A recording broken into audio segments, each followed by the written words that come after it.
Good morning, America. Good evening, Europe. And hello, world. Welcome to the second episode of No Joke. We are here with Deniz, with me from Germany, and Oz. And yeah, I would like to introduce my colleagues here. Deniz, how are you today? Morning, guys. I'm pretty well, but this whole COVID and staying at home it's getting on my nerves. But hey, you do what you do. You try to be responsible, but it kind of sucks. All right. And Oz, how are you doing? Well, I'm not depressed. I mean, I live under my couch most of the day, but I crawl out to do these wonderful shows by you and many others. So thank you, gentlemen, for having me again this morning. Yeah, it's a pleasure to have you. Unfortunately, John cannot be with us today. He has very important things to do, campaigning. I think he will tell us about it at another time. And he's very, very deep involved in the radio project, into Cork Radio. And we will talk about this with John next week. Okay. Today we are starting the show with we are going back in history. And today in history was a very nice date for our beloved Marie Antoinette, who got married today. She married the later French Louis XVI, and we know all how it ended. It was in the dawn of the French Revolution, and yeah, we have a slide for this in which the situation is described. If you can put on slide number 4, please. Yeah, let me get that up. I got out of kilter hill a little bit this morning. Slow start. Okay. There we go. Okay. There. So there we go. So as we know, Marie Antoinette later became famous for not being that much liked by the population of France, especially in Paris, because it was told she had a very extravagant lifestyle. And there's a famous quote. It is reported she should have said, which is historians say it is likely not true, but she said, after people were complaining that they were starving, she said, why are they, if they don't get bread, why don't they eat cake? And this is exactly the behavior I think we are seeing here in parts today in politics also. If we are seeing our politic leaders, especially in the US, which are miles away from the concerns of the normal people, and we have a slide, where I can see Marie Antoinette, where she is presenting herself, and yeah, I think this is exactly what it's about. The characters did not change, the centuries changed, and the stages changed, but not the characters. And yeah, I think it's remarkable. And yeah. Oh, Nancy, let's have some ice cream with that cake, huh?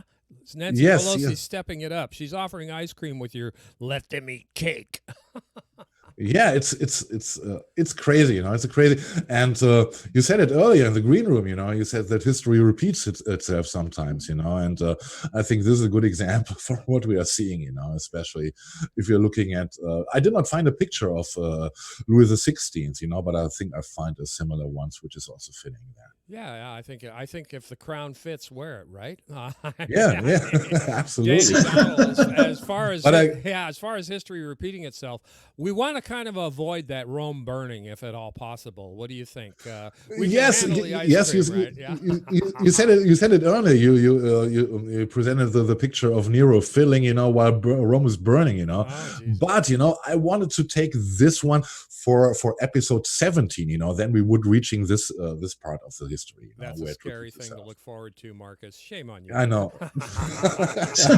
Wow. All right. Okay. The other thing which happened today in history, happened in 1985. And in 1985, it was announced for the first time that they found an ozone hole at the Antarctica in this region. And we all know what it led to. That that a lot of chemicals were forbidden by law, especially here in Germany or in Europe. FCKV chemicals, etc. Were banned completely.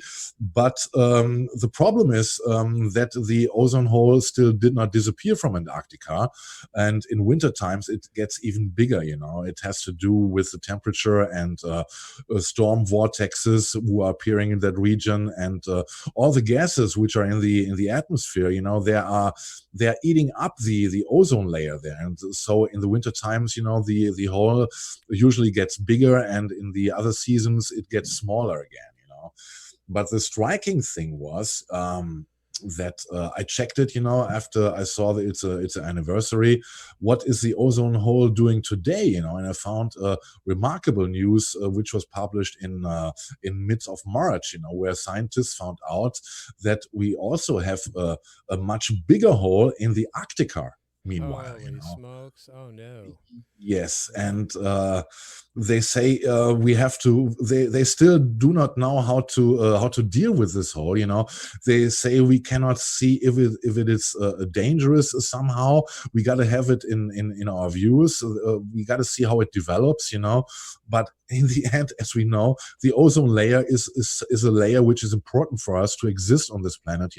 Because it absorbs all the X-rays, coming from the sun. And if this layer is damaged or even more damage, then we will have a very big problem, with cancer rates, concerns, etc. Hey, Markus, I don't get it. Why are you even bothering about this?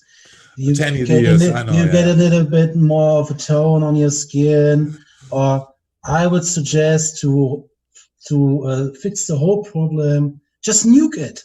Nuke it. Nuke it. Nuke it. The best thing, just nuke it. Maybe there will be something going on, and it's a simple situation. We have around 10,000 nukes. We have to use them at some point. So I would suggest we nuke the ozone law. I think you're not completely wrong about this. Now that Donald has his new super duper missile, maybe he knows how to use this in this case. But we cannot afford that this goes on, because look, it would ruin all the sun studios. Where can you get your artificial talent? Oh right? yeah. I totally forgot, because most of my family, especially my sister, she's like a crack addict regarding these kind of businesses and establishments. So I don't want to take that away from you. Thank you for reminding me. Yeah, so let's all, for the sake of all the sun tanning studios, let's do something to avoid that the ozone layer gets more destroyed than it is already. Well, I'm glad to see you guys are so far ahead of the curve on all this. I mean, why not? Because the planet seems like just a big petri dish anyway.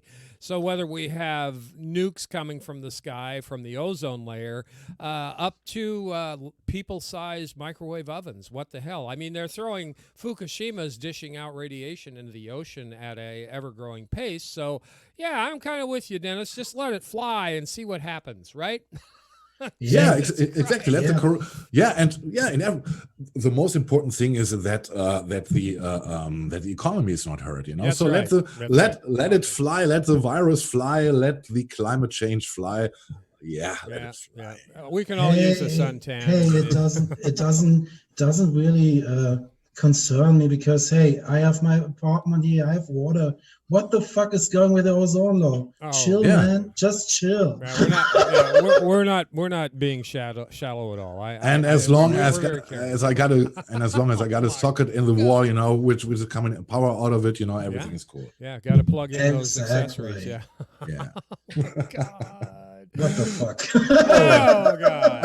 I think this is a good final word for this segment, Deniz. Yeah, and I think we should talk about the Democratic Party, Deniz. Oh no! Yeah, let's go on. So now, after all these years doing stuff, helping local candidates getting elected, even people who got to the high offices like Congress and so on.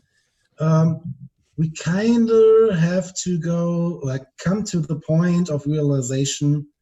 Where the fuck do we go from now? because that's why we say, is it time to say goodbye, meaning goodbye to the Democratic Party, or do we just go fully local and support third parties, or even start a third party? What's going on in that regard? I would like to hear your thoughts, guys.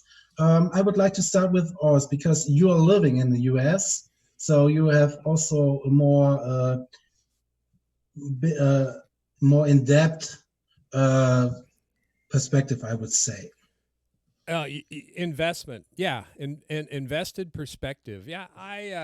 The way it's going right now with the DNC and the establishment shoving Joe Biden down our throats and in other orifices in our places, we're kind of just like screwed.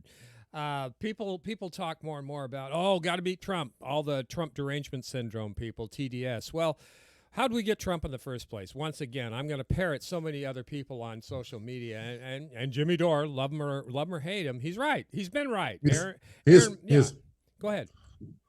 He's when Jimmy Dore says, that Trump is the symptom of it all. He's not the cause, then he's absolutely right, because what made Trump, happened decades before, Yeah, and there you go, Oz.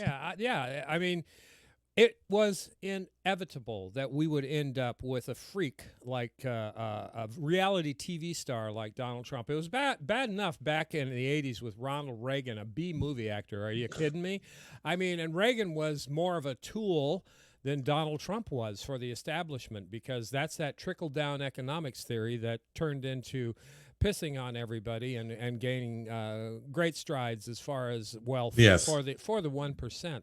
So here we are with Trump, who is actually a loose cannon to the oligarchs, because he has yet to get us involved in another world war, which is what I believe that Raytheon and Honeywell and all the rest of the big weapons manufacturers really want. Because what better cost turnaround than to drop $1 million bomb every few minutes on another country, extraditing their resources to make more bombs and more profit and everything else. I guess, yeah, in answer to the overall question, is it time to say goodbye to the Democratic Party?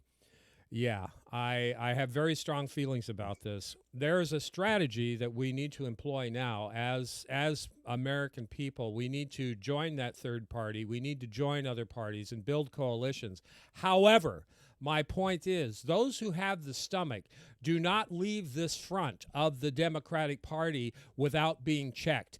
Because if you just give that turf away to them, that's another front that you've just given away. So those who have the stomach to stand up using our parliamentary procedure, calling bullshit out on them front and center, they have to devote more of their resources in propagandizing the people. So to just walk away and let them have it, I don't think so. But for those who have the stomach to do it, I commend you. For those don't, we need an inside-outside strategy, and I'm not speaking rhetoric here.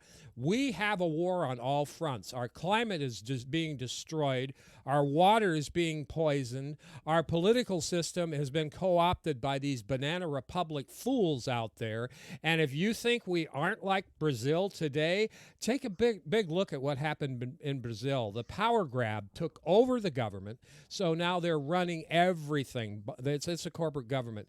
I guess I could go on for an hour on this. I don't want to bore anybody, because I think with this wonderful group we have to this morning, I'm preaching to the choir. What I think Markus is next. Go for it. That's absolutely the problem, and I know that our viewers mostly on the same page what we are talking about, and it doesn't change the fact, I'm asking myself, looking at the Democratic Party and looking at the November elections, I see, okay, for those who really want to prevent another term of Trump, be it, what the Supreme Court concerns, etc., for the pigs, etc., I can understand that, and I'm asking myself, would it be a valid strategy, to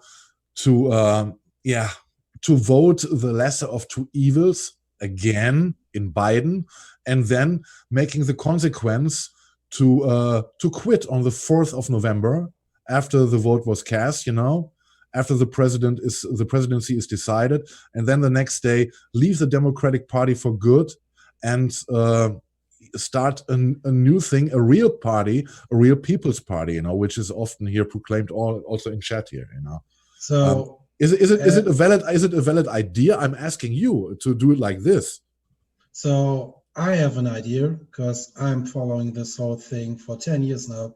I mean, American US politics.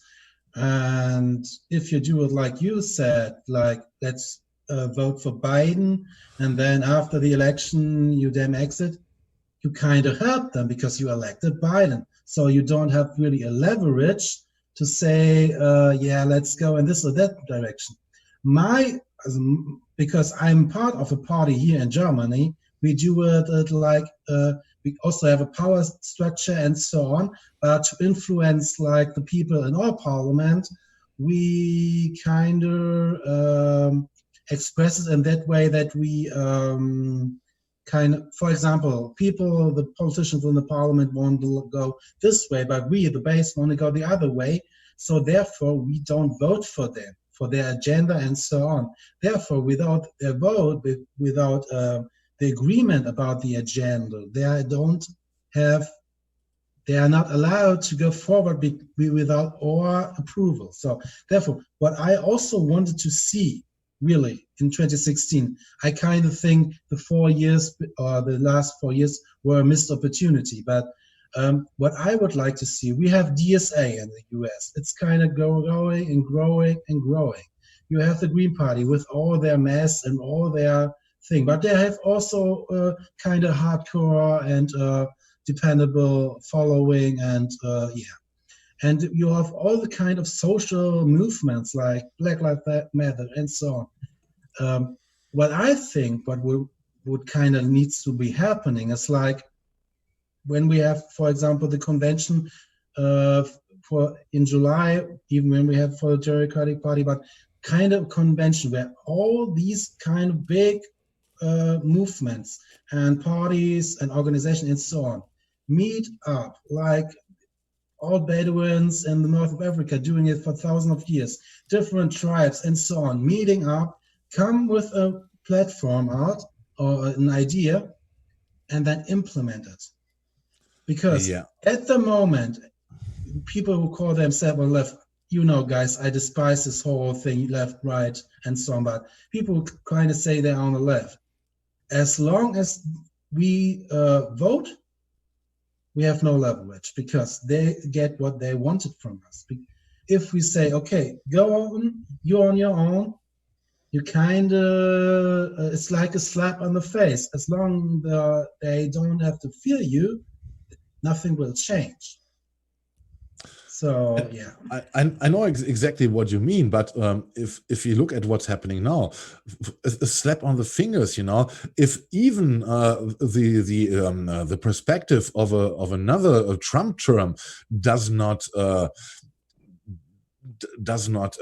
change the mind of the Democratic Party, to do more than they are doing, than just pointing the fingers at Trump and saying we are not Trump, well. Let me say something. It's people will like to react in a different way, but I would say the US is, first of all, it's not a democracy because people's vote doesn't count.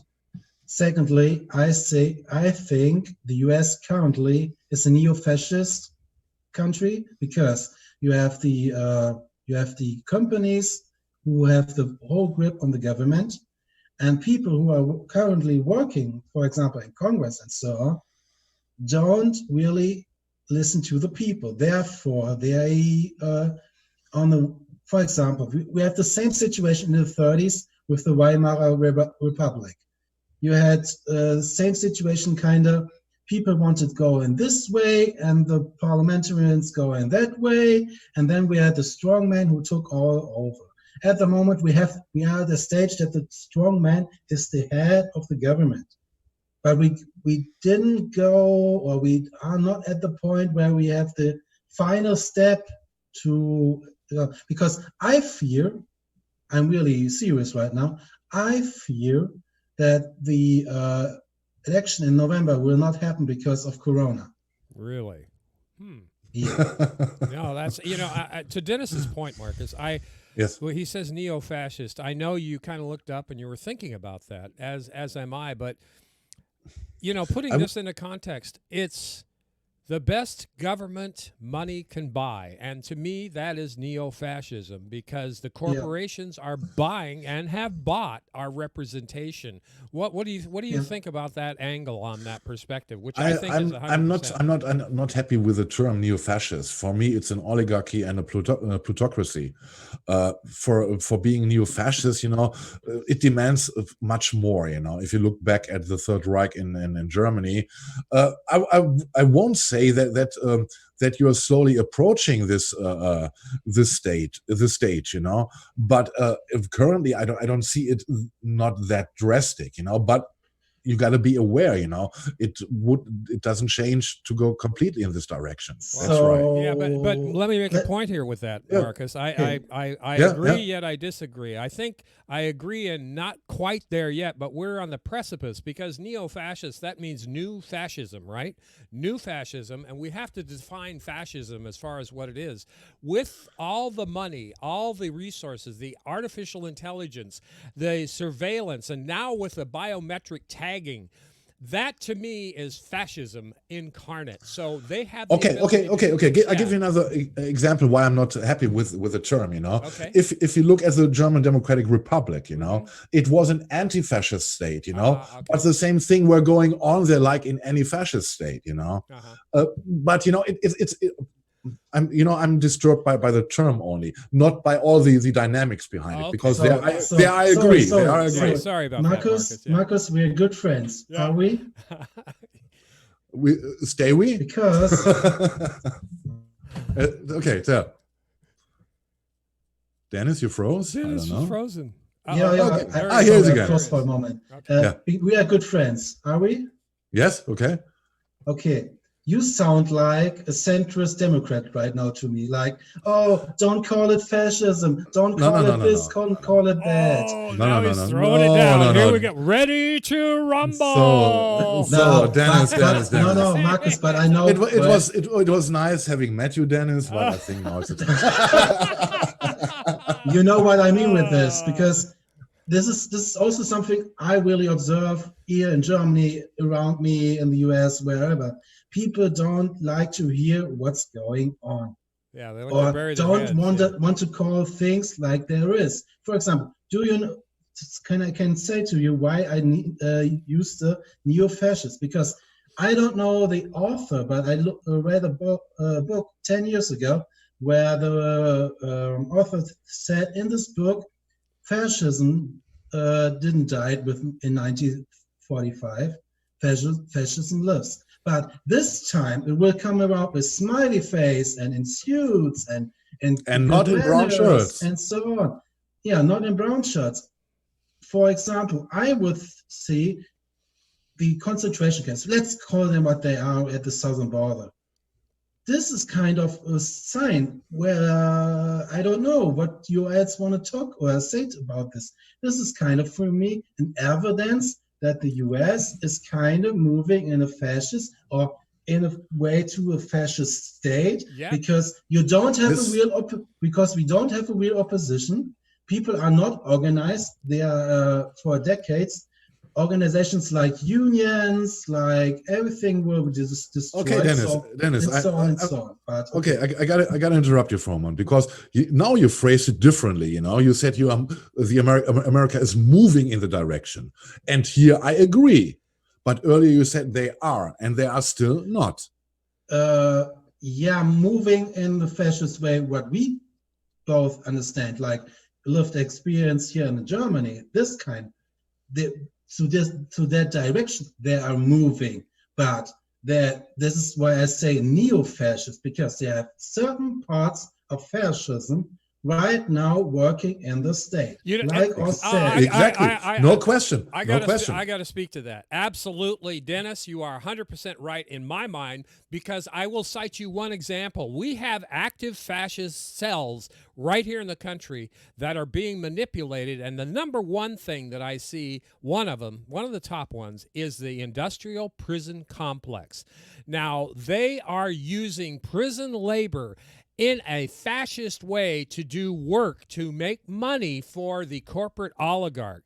These people who are in on pot convictions for 10, 20 years, are you effing kidding me? That's fascism, because those people, they broke the law.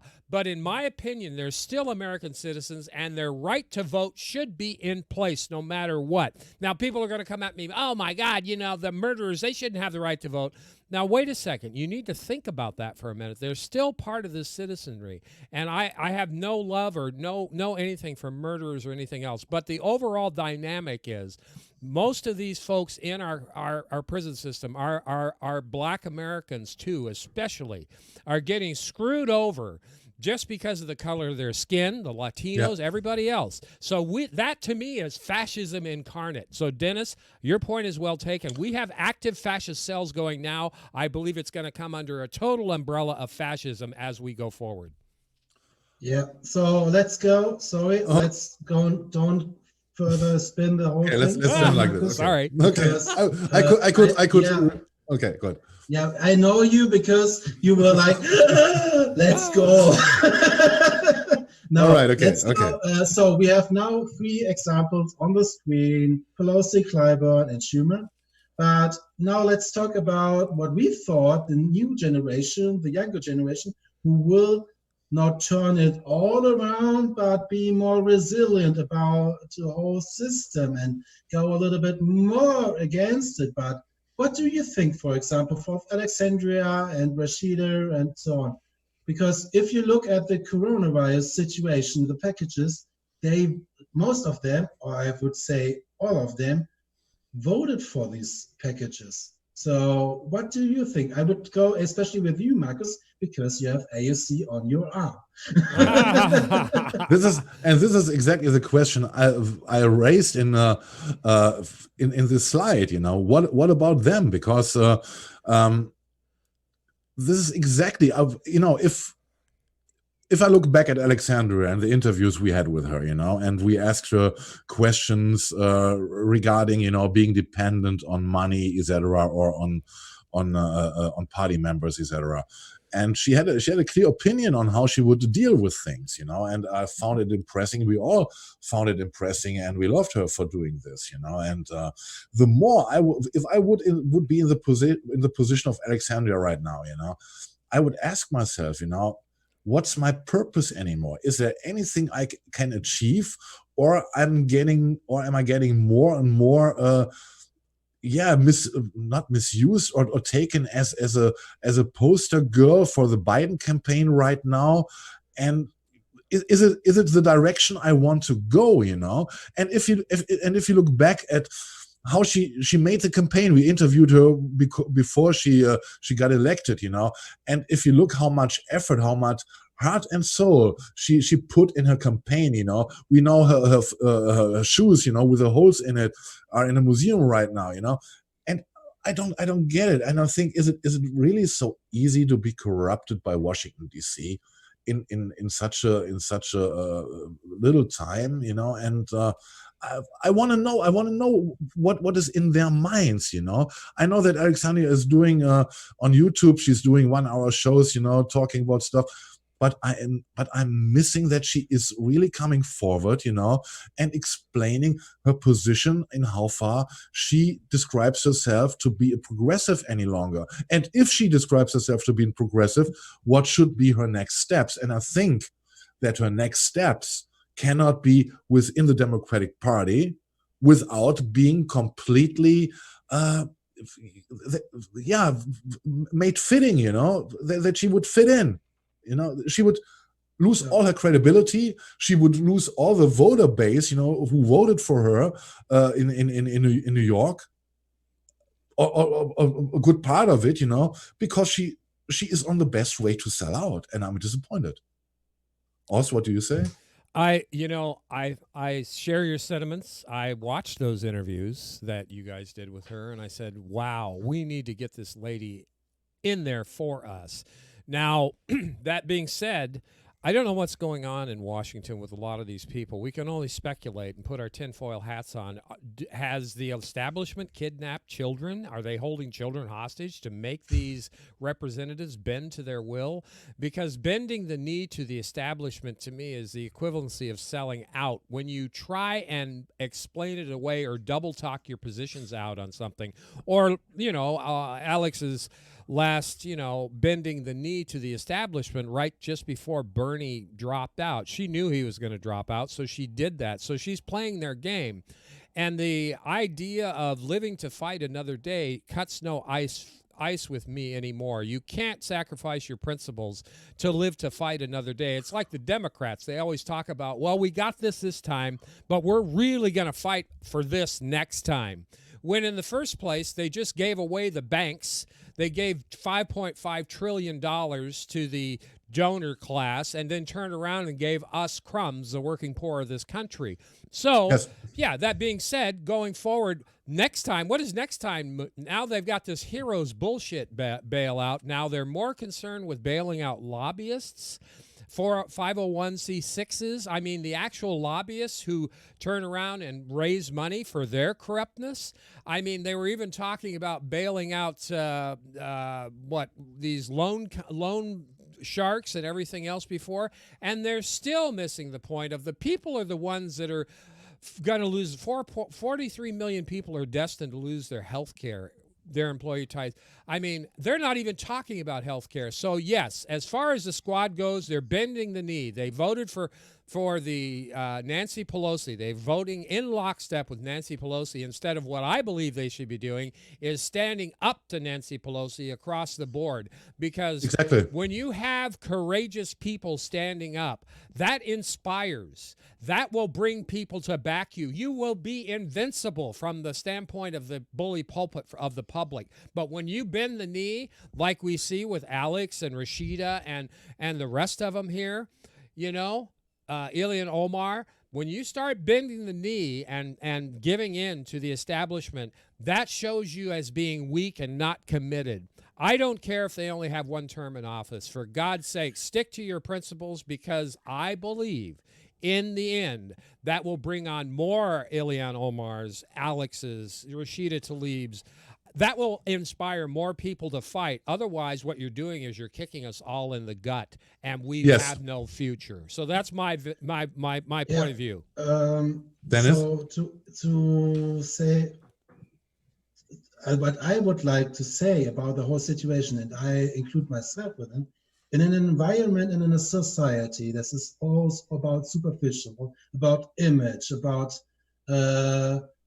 status and so on. It's kind of hard to keep your principles if you are in an environment that says to you, so this is the way, straight 3 blocks, you are not allowed to go 1 or 2 blocks earlier, left or right, or do other stuff. Therefore, it's kind of hard to be a principal. It's not to say these women or it doesn't matter what kind of people we put in office who had the heart of your heart. As long as you have, like I said last week, as long as you have the older folks who grew up in this way, like money is everything, kick your neighbor in the butt, whatever. This kind of attitude, as long as it's live in a society, even if you as a younger person try to change and do everything you can, I get it, but I would say what I think her mistake, especially a dangerous mistake, is when I saw her on the internet, like an ad blog on YouTube, like she's doing Drag Race, like what the fuck? Why are you doing this kind of show? I know but this is kind of, it's like It's disappointing. It's disappointing. Yeah, we are living in a fucking time of coronavirus, of climate change, of Yeah. of people without unemployed, of people who are starving in the streets, and they are having those fucking topics. America is talking about, who said it? Tim Black said it today. America is talking about a bullshit like Ellen DeGeneres in how far she is impolite to her guests. It's bullshit. We have other things we have to take care for. I'm Yeah. sorry, but it's so fucking disappointing of her. Don't be sorry. Get mad. That's what we need to do. Get off our goddamn couch and get out there. I got myself under control again. Yeah, but that's okay. It Yeah. pisses me on. Yeah. I And smoked something, so I'm very chill about it. I see absolutely no purpose for these women to stay any longer in the Democratic Party, after all what's happened in the past, after all the bullshit, all the shenanigans, and look, we if it comes to a third party, and we are talking about this in a minute, if it comes to a third party, we got to address a complete new kind of voters. And these are those voters, independent voters, and those who did not vote anymore. These in the end are the majority in America. You don't get a large portion of the Democratic Party voters. You won't get them. No way. You can forget of a lot of parts of the Republican voters, But I guess there is, the masses, the real masses who gave up on politics in America, if you can present them a party with ideas who proves that they are not corrupted, I think that party can appeal millions of people who did not vote in the past, and I think that's where we got to go for, and now we are coming to the next part of our discussion. Is I want to raise this: if we are going to find a third party, who should be the leading figure? Because we learned that a movement needs a leading figure. Bernie Sanders is burned. I'm sorry about this, but it's a fact. Bernie is gone. So who should be in charge? And I thought intensively about this, and there's only one name. And here, with this name, Nina Turner, I'm coming back to the Democratic Party. I'm coming back to the bullshit task force of Joe Biden, in which Nina Turner was not even invited. Even more, she was prevented to be a part of this bullshit, no use at all task committee. And we all know why. Because Nina Turner has a backbone, she has an agenda, and she is a woman who stands for the people, and she proved this for so many years. And if it comes to a third party, I definitely want Nina Turner to take over the leading part. Don't you guys think this task force stuff? We've seen this show before with these bullshit task force. It's absolute. All those are that they're supposedly to placate the progressives. That ain't gonna fly. Yeah, no. And I agree with you, Markus. Nina, absolutely, she is not selling out. You join that task force, you either don't understand or you're knowingly selling out. Deniz, how do you think? I especially, like for years, I was like fangirling when we had Nina in the green room one time, and I was like, okay, I'm lucky I'm sitting and not fainting out and just drop dead here in the middle. No, I know what you mean. The thing is, a leader is not like, first of all, my opinion, a leader has to meet three points to be a real leader. Like Markus said earlier, she has a backbone. Definitely, you can bend her, whatever you do, and so on. She has definitely charisma. What the fuck? Oh yeah. This is like a person when she enters the room, she entered the room without saying anything. And what I like also about her, because I think the backbone and the charisma is because how does the leader grew up? Meaning, what struggles, what challenges they faced in their She's past. been there. Yes, absolutely. She So knows. there we have a weird understanding of the people you are trying to lead. Otherwise, for example, if you have like a cozy suburban, nothing happened to you, you don't really understand someone like me, for example, who kind of had a fucked up childhood. We are on a different terms. Therefore, Nina would be the perfect leader for this kind of thing. So, but there we do it again. We single out one person, and all our hopes and all our dreams and everything, we try to, just like we did it with Bernie, give it to him like, you do it. We follow. We do nothing like, nothing, but we kind of lean on you, you do it, and so on and so on. That is also kind of, dangerous, because what happens if we burn her out again? Yep. So, yeah. It's too much pressure for one person. It has to be truly about us. And we can have our icons, our heads, but we all need to become leaders. We need to find that leader inside of ourselves and follow the lead of the likes of Nina Turner. Would you agree to that, Markus?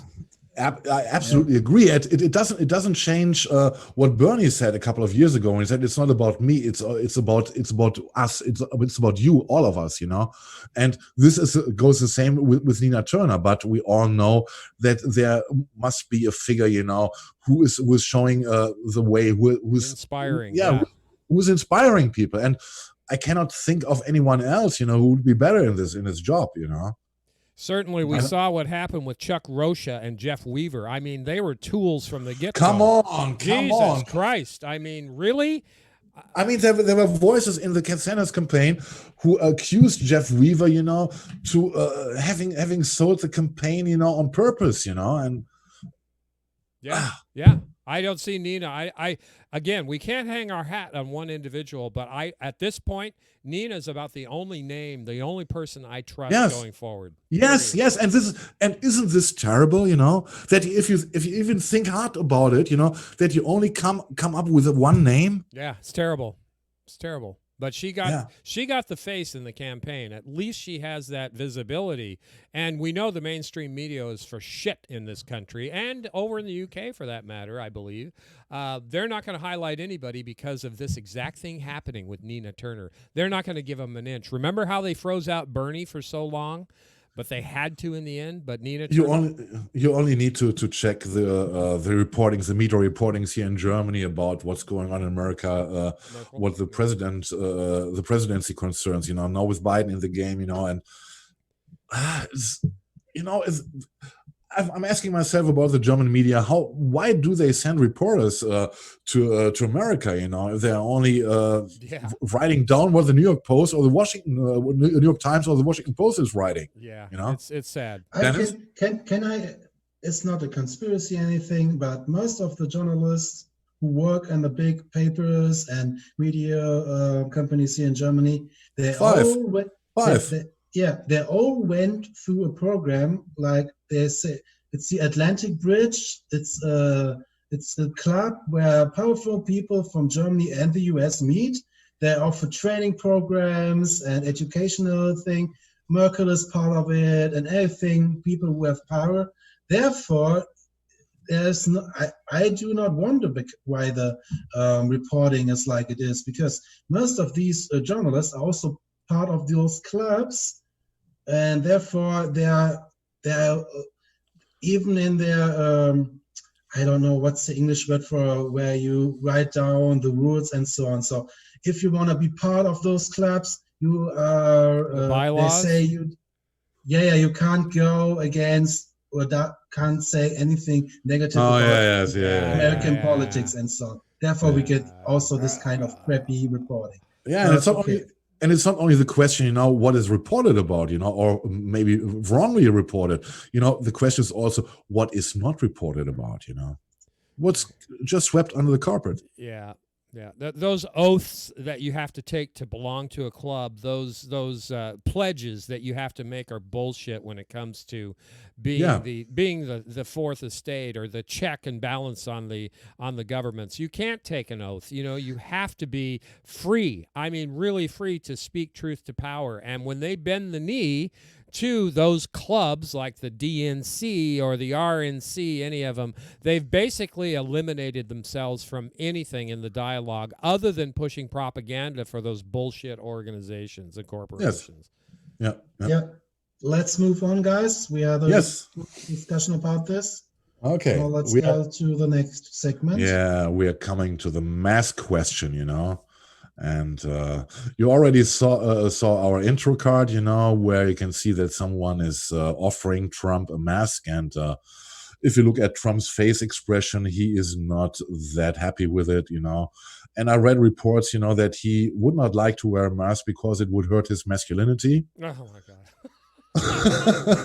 Yes. Nothing's going to help his And masculinity, that's for sure. and it would harm, you know, his chances for re-election. You know, maybe he thinks that if the people cannot see the whole Donald, you know, they would not recognize him. You know, I would suggest to hide himself as much as he can, but that's another question, you know.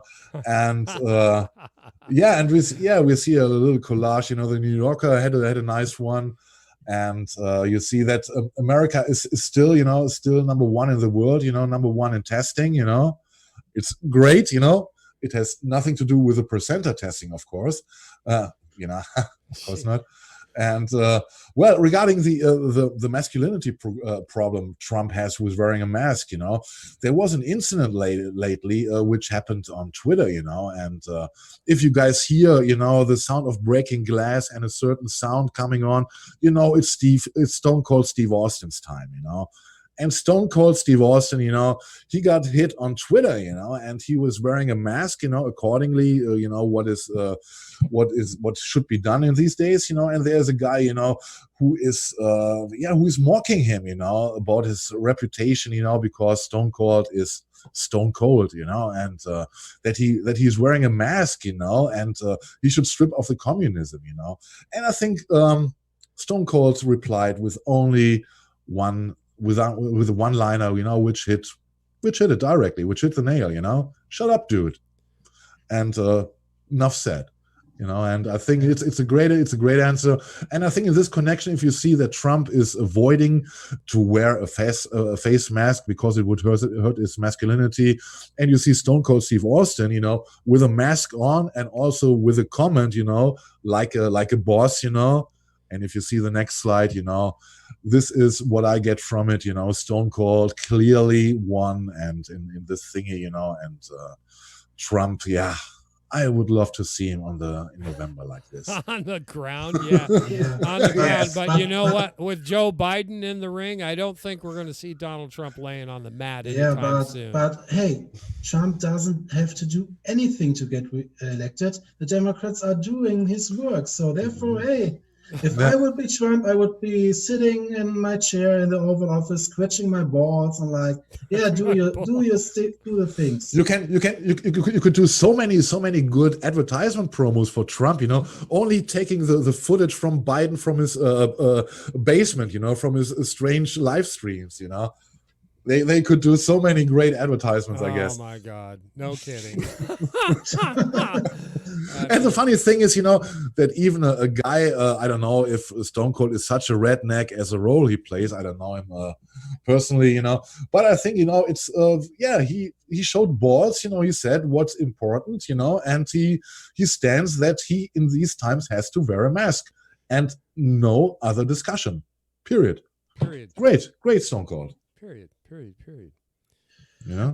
Now we want to show you a little clip of what mask concerns, meaning how the whole virus and so on spreads and infects other people, and what the mask does for you if you wear it. All right, let's let me know if you have sound, gentlemen. I want to make sure I get All the right. sound out. No sound. Yeah, I have sound. No for me. No sound. Okay, let me switch this up. Bear with me 1 minute. I will make sure that we do have sound. All right. So as long as Oz is preparing the clip, Markus, did you buy now mask in your grocery store, or are you still go to the pharmacy to get? I did not buy any mask because Erica gave me my mask. Oh, right. That's Oh, you lazy bastard. I think we have sound now, gentlemen. All right.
What was going on was that I had a mechanical runny nose. I had a little tube running down the side of my nose, dripping a fluorescing fluid. The goal was to see how far my nasal secretions might travel if I had a cold and who might get those on them. To give you an idea about how much it spread on me alone, normally my skin would not fluoresce under black light. Are you ready?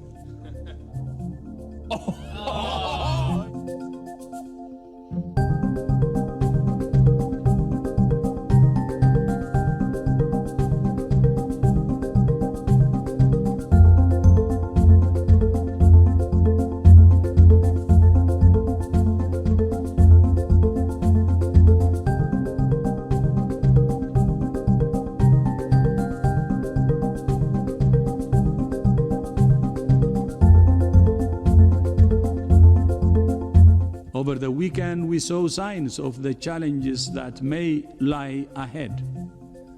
In the Republic of Korea, bars and clubs were shut as a confirmed case led to many contacts being traced. In Wuhan, China, the first cluster of cases since their lockdown was lifted was identified. Germany has also reported an increase in cases since an easing of restrictions. Fortunately, all three countries have systems in place to detect and respond to a resurgence in cases.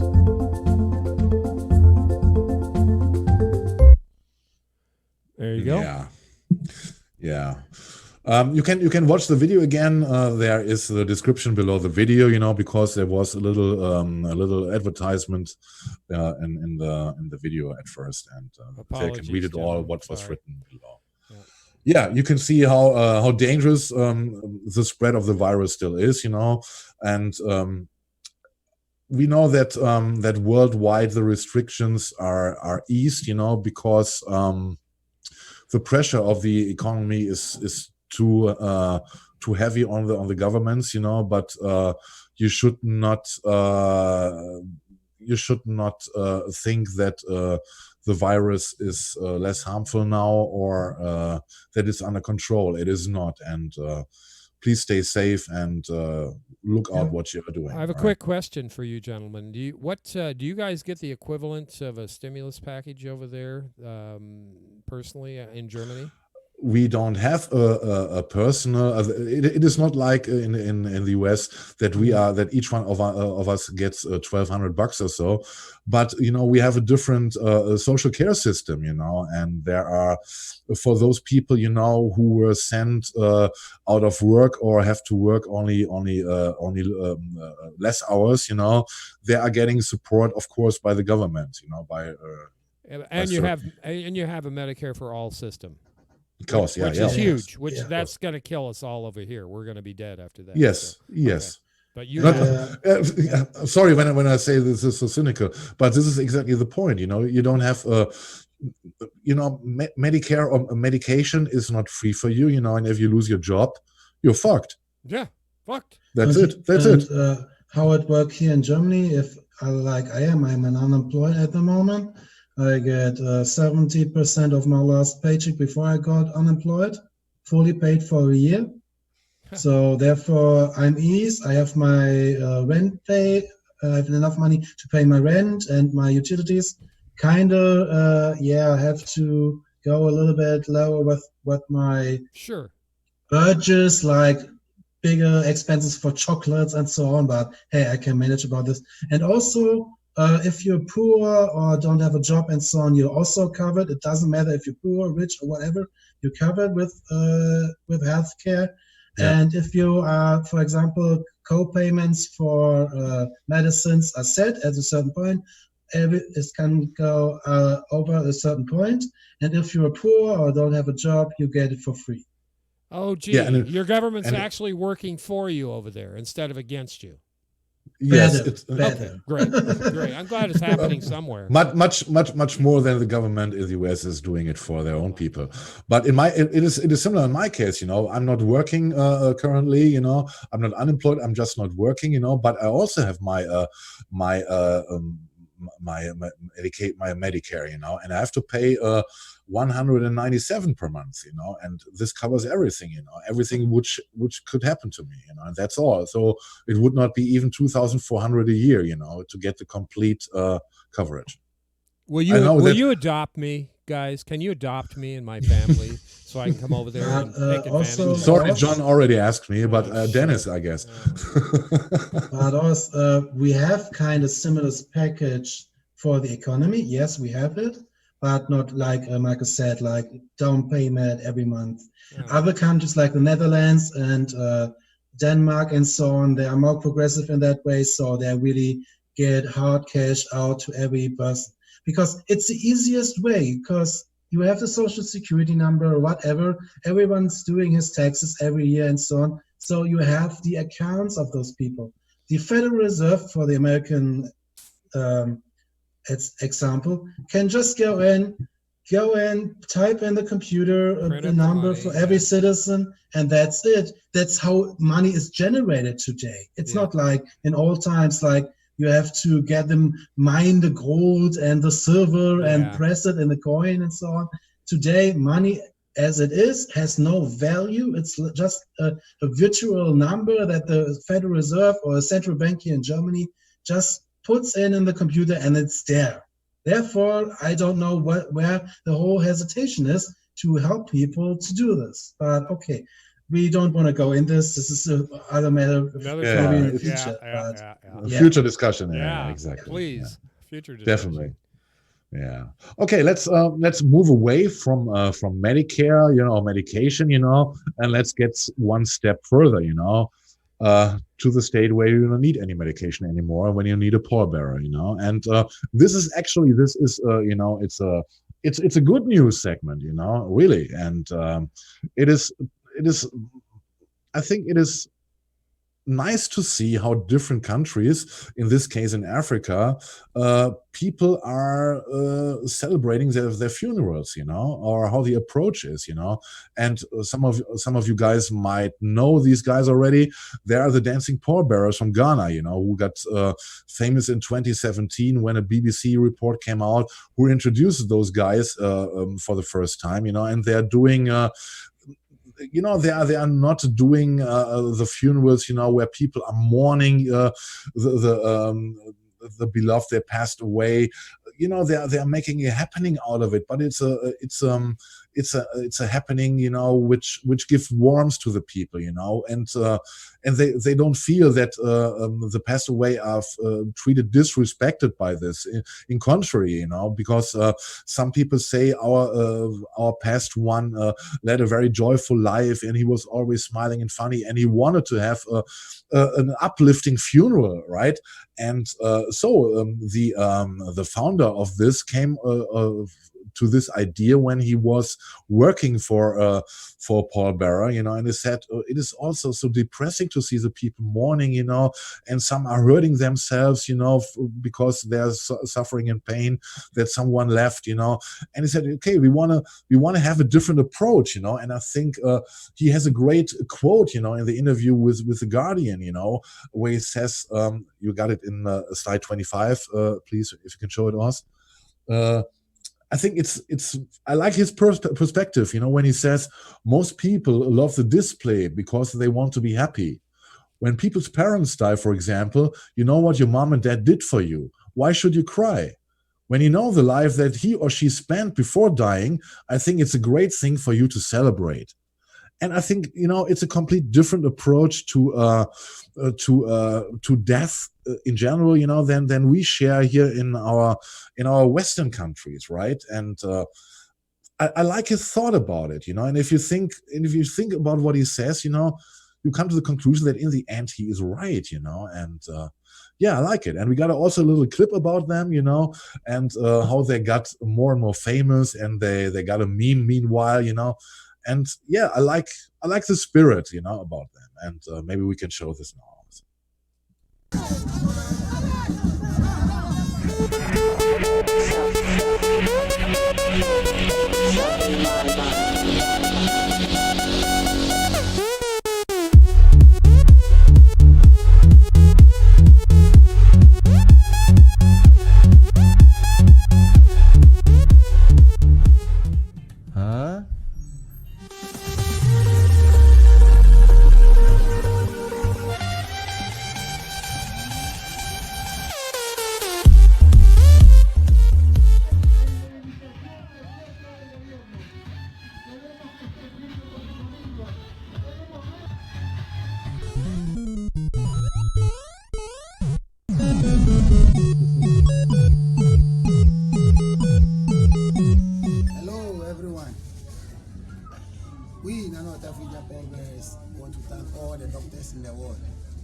That was nice. Yeah, the dancing pallbearers. Yeah, that was very good. I like those guys. And I also like... sorry, Markus, but it's also, I think, tradition in Ghana especially to build really opulent caskets for the whole thing. So therefore, it's kind of an evolution out of this kind of tradition to say, hey, we celebrate the death, or not really the death, but the person who died. So I like this. I like this very much. Yeah. This is something I would like to imagine when I die, that hopefully my siblings, friends, and so on don't cry all the time. Here, have vodka, drink up, have some fun. I had my life, so there's nothing to be unhappy about. Yeah, and Benjamin Ido, the founder of the Dancing Pallbearers, also said that he is trying now to make his business model, you know, he wants to spread it around the world, you know, and I like this idea. Why not?